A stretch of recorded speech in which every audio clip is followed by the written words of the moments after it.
Appreciate y'all for tuning in.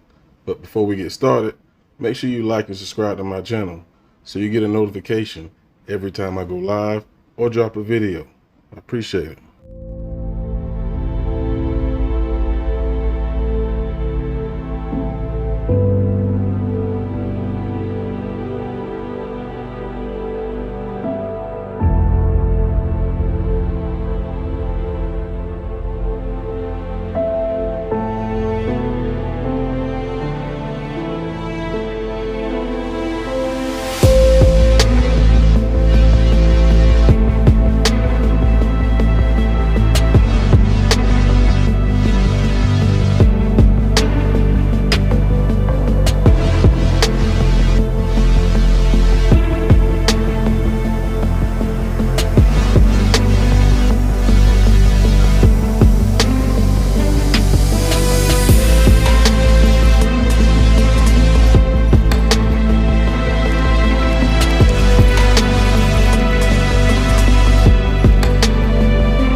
Disturbing details are continuing to emerge regarding a man now charged with murdering and dismembering a woman.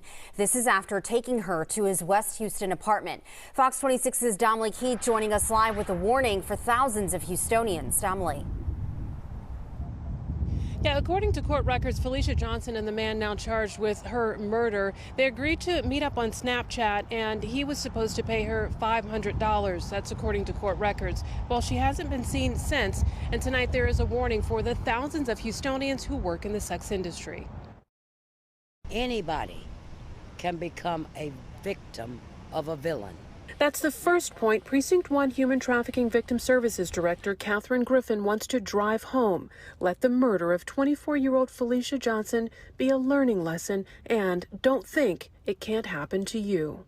It is so dangerous, and every media outlet should be screaming from the rooftops on how dangerous this is, and let stories like this be known. Chukwuebuka Nwobodo is now charged with murdering and dismembering Felicia Johnson after investigators say her blood was found in his apartment. Court documents show she was last seen April 16th leaving her hotel in an Uber paid for by Nwobodo.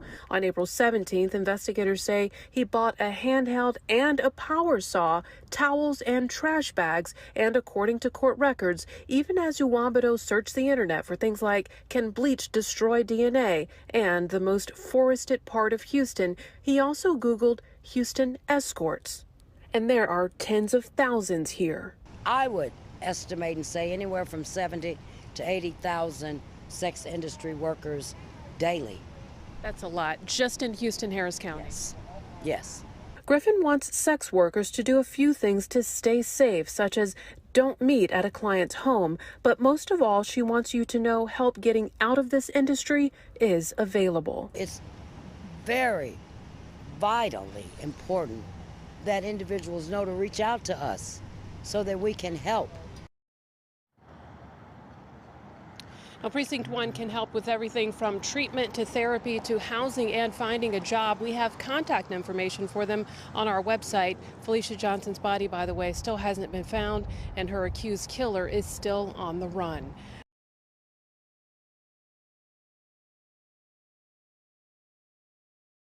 The 24-year-old celebrated a birthday earlier this month and was last seen at the CoverGirls nightclub on West Little York Road. Johnson says his daughter tried getting a job at the nightclub and was turned down. He says she got into a car with a man and no one has heard from her. Johnson went to the nightclub to speak to the manager, but was told to leave. I think they have something to do with it. I think they have some kind of arrangement with these men to abduct these girls that come from out of state. Johnson hired a private investigator, and family members found Felicia's phone covered in blood on Eldridge Parkway near Bear Creek Park, just minutes away from the nightclub. I think it could have been from her fingernail or something from a struggle.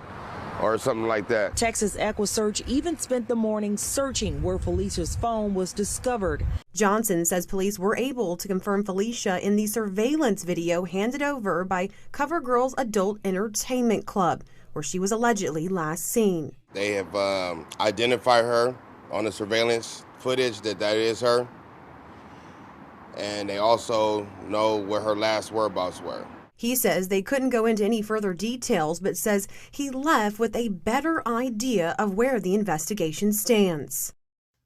Now, hopefully you've been paying attention to what they said in the first video, which is the latest update, compared to what they said in the past when this first happened. The stories kind of match, but they're kind of different. Let's break this down.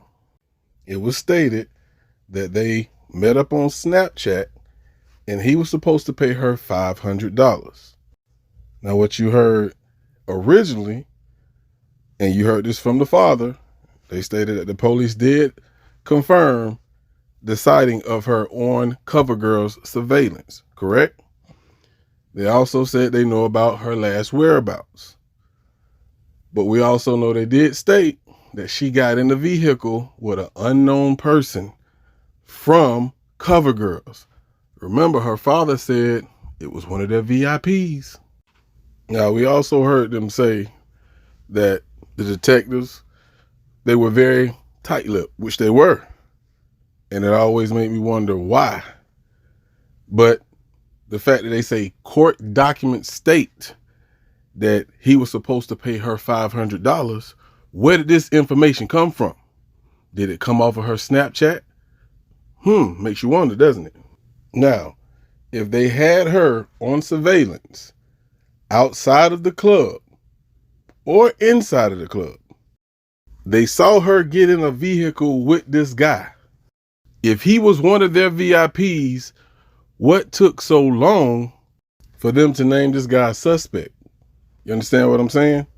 Especially if he was a VIP. Did the father make an assumption, or did someone provide him this information? Because remember, when the father went up to CoverGirls to ask about his daughter, they told him to leave. Get the hell on. To me, that was suspect. So who told him that the guy his daughter was seen with was a VIP?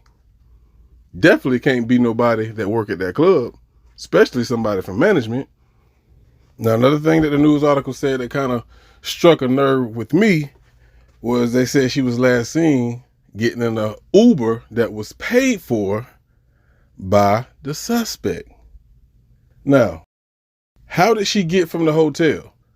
Either the person from the hotel who gave her a ride was a different person, or the guy who was the suspect took her home, which don't make sense. Because if his intentions was to rape her and kill her, when he left from the club with her, he would have took her straight to his apartment, did what he had to do, and it would have been done at that point. He wouldn't have took her home and then sent an Uber to pick her up. Like I said, some things add up, but there's some things that don't make sense if we're going by the original story compared to what they're putting out now. Now, I'm not saying they're lying. Maybe it's some new evidence that was provided or they found out later on. But of course, we haven't gotten an update on this case in so long. So I'm going to keep searching. I'm going to keep looking. And I'll be back with another update real soon.